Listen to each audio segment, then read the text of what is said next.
Halo, masih bersama saya Ihan Martoyo dari program studi teknik elektro UPH. Saya masih bersama Bapak Dr. Fitzgerald Sitorus. Kita masih ngobrol tentang Nietzsche. Dan salah satu hal yang menjadi pertanyaan adalah kenapa ya seorang Nietzsche yang sebenarnya profesor filologi memang brilian ya, umur 21 sudah dapat doktor, tapi buku-bukunya mungkin kurang laku karena tidak dianggap standar untuk filsafat, tapi kok ternyata akhirnya dianggap filsuf yang sangat hebat begitu ya. Itu gimana ceritanya Pak Fitz? Nah itu terima kasih itu Pak Ihan, itu pertanyaan yang membutuhkan uraian panjang ya. Nietzsche itu dianggap filsuf gitu ya. Padahal sementara dia seorang profesor filologi atau mengenai teks-teks tua gitu ya. Nah, mengapa Nietzsche dianggap filsuf itu tentu tidak terlepas dari jasa Martin Heidegger ya. Martin Heidegger sendiri seorang filsuf besar abad ke-20 ya. Sebelum ya kalau kita membaca Nietzsche kita juga tidak tahu sebenarnya dia mau bicara apa gitu ya. Seperti tadi sebelumnya telah kita katakan, tulisan-tulisan dia kontradiktif, tidak koheren, bicara ini itu macam-macam ya, tidak ada kesatuan gagasan ya. Mengkritik terutama segala hal dikritik ya.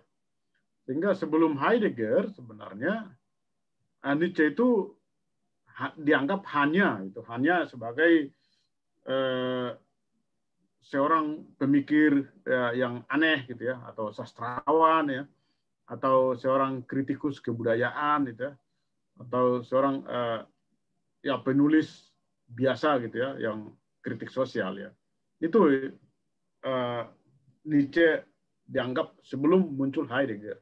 Tetapi kemudian Heidegger muncul, lalu dia menafsirkan Nietzsche dan Heidegger. Jadi Heidegger lah sebenarnya filsuf yang membaptis Nietzsche jadi seorang filsuf gitu ya.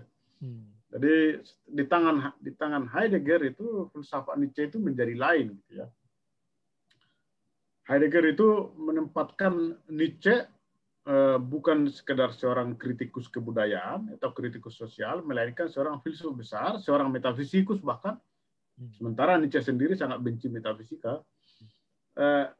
Dan menurut Heidegger itu Nietzsche itu sebenarnya sama besarnya dengan Plato gitu ya. Jadi sejajar gitu ya. Nietzsche, Heidegger mengatakan kalau sejarah perjalanan filsafat Barat itu diibaratkan sebagai garis lurus, maka pada awal garis itu ada Plato, ya. Lalu pada akhir dari garis itu adalah Nietzsche, gitu ya. Jadi mereka ada alfa dan omega dari sejarah filsafat Barat itu. Setelah Nietzsche maka muncul Heidegger. Filsafat menjadi sama sekali lain, gitu ya. Jadi Heidegger menafsirkan Nietzsche sedemikian rupa, melakukan tematisasi atas pemikiran-pemikiran Nietzsche, dan dengan demikian memberikan argumentasi ya yang menarik dan cukup meyakinkan mengapa Nietzsche itu seorang atau pantas disebut sebagai seorang filsuf besar sejajar dengan Plato, Hegel, dan Kant atau Descartes gitu ya, dalam sebuah garis sejarah filsafat Barat ya. Ya, jadi Heidegger itu meneruskan kisahnya setelah metafisika dibunuh oleh Nietzsche begitu ya. Ya. Jadi karena Heidegger itu bilang, jadi mau tidak mau memang kita harus bicara filsafat Heidegger ya. Jadi Heidegger itu kan bilang begini, bahwa tradisi filsafat Barat itu selama 2000 tahun itu adalah sebenarnya metafisika. Metafisika itu tidak lain dari filsafat yang memberikan identitas atas being gitu ya. Ada. Itulah metafisika ya. Pada Plato ada itu dinamai dengan ide gitu ya. Jadi seluruh realitas itu dirangkum lalu dinamai sebagai ide. Ide itu adalah menjadi sumber dari segala sesuatu ya, menjadi paradigma, menjadi acuan ya.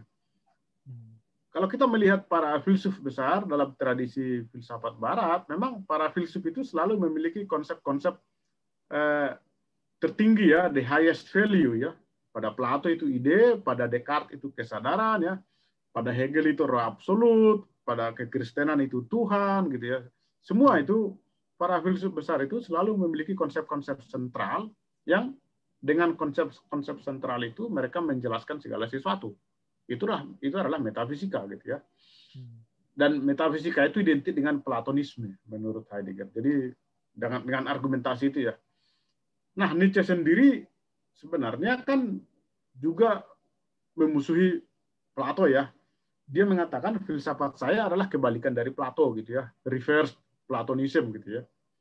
Jadi anti dari Platonisme. Tapi justru karena dia anti Platonisme, dia justru berada pada titik yang berbeda dari Plato gitu ya. Jadi Plato awal, dia akhir gitu ya.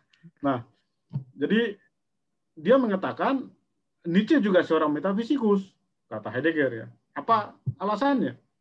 Karena Nietzsche mengatakan bahwa hakikat atau esensi segala sesuatu adalah the will to power itu, kehendak untuk berkuasa ya. Nietzsche bilang bahwa segala sesuatu adalah manifestasi dari kehendak untuk berkuasa. Artinya dia juga memberi identitas atas being itu, atas ada itu sendiri ya. Sama seperti kekristenan, Tuhan, Plato ide, Hegel roh absolut gitu ya. Jadi Nietzsche mengatakan dalam segala sesuatu terdapat kehendak untuk berkuasa gitu ya. Nah, Plato itu juga tidak kurang Nietzscheannya gitu ya. Plato itu juga seorang Nietzschean karena upaya Plato untuk memberi identitas atas ada, yakni being, itu juga manifestasi dari kehendak untuk berkuasa gitu ya. Jadi Plato tidak mau menerima dunia ini chaos apa adanya. Descartes juga, kekristenan juga, Hegel juga tidak mau mereka memberi identitas, dan itu adalah kehendak untuk berkuasa atas realitas. Ya. Jadi Plato itu juga seorang Nietzschean, nihilis gitu ya. Nietzsche juga seorang Platonism ya. Nah, yang menarik dari Heidegger itu adalah dia mengatakan bahwa dengan Nietzsche kemungkinan yang paling ultim dari filsafat Barat itu telah terungkap gitu ya. Kemungkinan itu tidak lain dari kehendak untuk berkuasa itu ya. Jadi sebenarnya dalam seluruh filsuf ini motif yang paling mendorong mereka berfilsafat adalah kehendak untuk berkuasa atas realitas. Nah, itu yang dieksplisitkan oleh Nietzsche. Jadi tidak ada lagi rahasia gitu ya. Semua sudah disingkapkan oleh Nietzsche. Tidak ada lagi kemungkinan lain bahwa semua itu adalah manifestasi dari kehendak untuk berkuasa. Itu yang dikatakan oleh Nietzsche. Karena itu Heidegger mengatakan Nietzsche itu menjadi metafisikus terakhir dalam tradisi filsafat Barat gitu ya. Karena dia mengeksplisitkan manifestasi kehendak untuk berkuasa itu sebenarnya yang mewarnai seluruh pemikiran-pemikiran besar ini. Dengan itu Heidegger mengatakan Nietzsche adalah filsuf terakhir dalam tradisi filsafat Barat ya. Dengan kehendak untuk berkuasa itu, the will to power. Dia juga seorang metafisikus.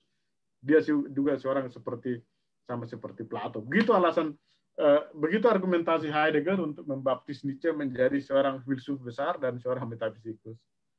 Iya, tapi gaya metafisika Nietzsche memang khas ya, karena itu tadi yang Pak Fitz terangkan soal perspektivismnya, caranya dia menulis aforism begitu ya. Jadi kayak ada ungkapan-ungkapan yang sangat mendalam, tapi baru kita baca sebentar belum ngerti, udah masuk lagi ke aforism yang lain, terus kita lama-lama bingung ya, karena gayanya Nietzsche itu begitu terus ya.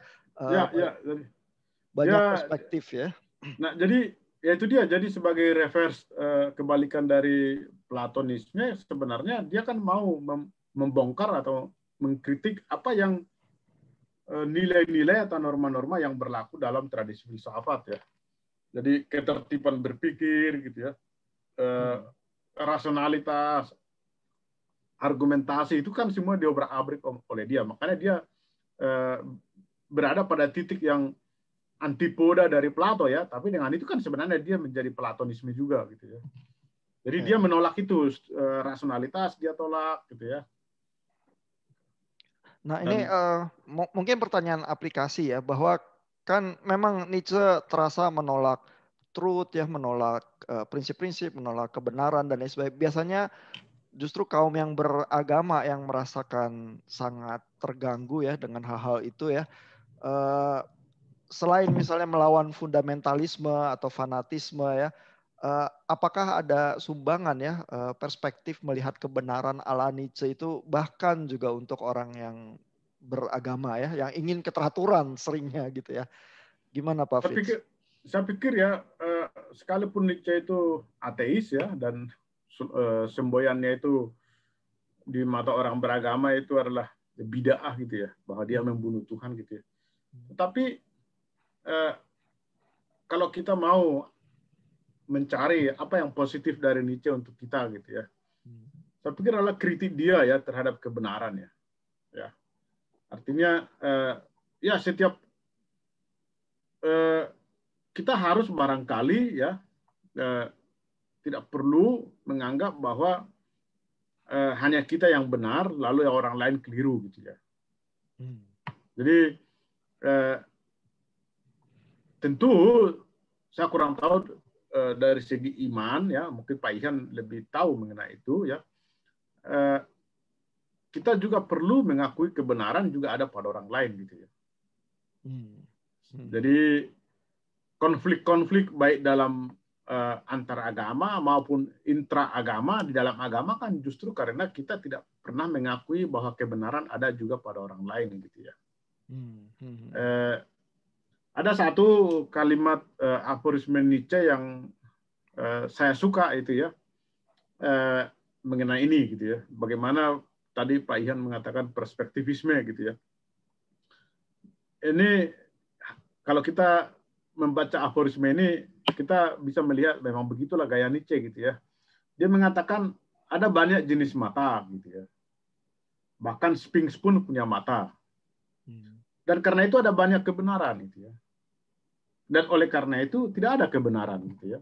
Nah, jadi ini kan sebuah hanya dengan dua tiga kalimat maka Nietzsche telah menghancurkan segala argumentasi mengenai adanya kebenaran ya, juga telah memperlihatkan bahwa kebenaran itu tidak tunggal gitu ya. Lalu itu kemudian dijadikan menjadi pondasi oleh postmodernisme gitu ya, karena ada pluralitas kebenaran gitu ya. Jadi saya pikir sekalipun Nietzsche tidak perlu kita terima 100%, tapi paling tidak kalimat-kalimat dia itu bisa mengingatkan kita ya bahwa tidak perlu kita merasa paling benar dibandingkan orang lain ya, karena orang lain juga punya mata juga gitu ya.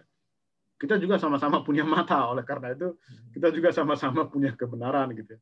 Saya pikir itu kritik yang bisa kita ambil dari Nietzsche untuk masyarakat kita sekarang.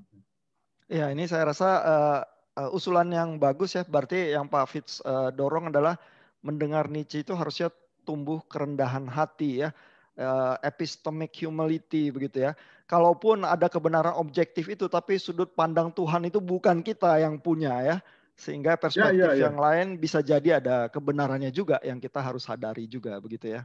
Ya, saya pikir itu katakanlah sumbangan Nietzsche yang paling berharga untuk zaman kita ini ya. Kita kan sering mengabsolutkan kebenaran kita sendiri lalu menafikan kebenaran pada orang lainnya. Nah, dengan kalimat yang tadi, dengan Sphinx pun punya mata, itu Nietzsche telah mengatakan ya kebenaran itu ya tergantung pada mata yang melihat gitu ya. Jadi kebenaran absolut atau kebenaran Tuhan itu juga tidak bisa kita klaim itu kebenaran kita gitu ya, karena orang juga punya mata untuk melihat itu gitu ya. Saya pikir seperti itu. Jadi di sini Nietzsche mengajarkan kepada kita sebuah sikap untuk ya rendah hati atau juga demokratis ya, walaupun pasti ini tidak disukai oleh Nietzsche gitu ya. Iya betul.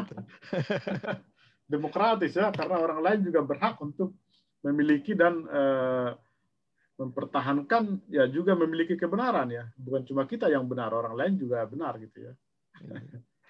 Oke, terima kasih sekali lagi Pak Dr. Fitzgerald Sitorus dari Faculty of Liberal Arts UPH.